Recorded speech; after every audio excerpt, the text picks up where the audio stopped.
તો પહલગામ આતંકી હુમલાને લઈ દેશભરમાં આક્રોશ જોવા મળી રહ્યો છે। અરવલ્લીના મેઘરજમાં બંધ પાડીને વિરોધ પ્રદર્શન કરાયું। લારી ગલ્લાથી લઈને મોટી દુકાનોએ સ્વયંભૂ બંધ રાખ્યો હતો। આતંકી સંગઠનો સામે કાર્યવાહી કડક કરવામાં આવે તેવી માંગ કરી છે।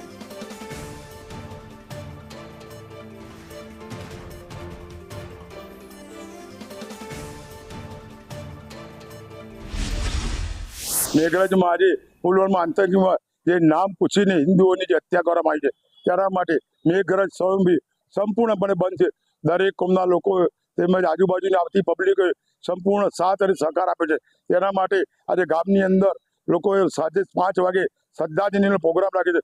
તેઓને માટે આ હત્યા છે એક ભૂલ વગર પાકિસ્તાની સેનાને મૂળ તોડ જવાબ આપવા માટે આપણી સેના પણ ભારતની સરહદે તૈયાર થઈ ગઈ। તે માટે આપણા નરેન્દ્ર મોદી સાહેબને ધન્યવાદ છે।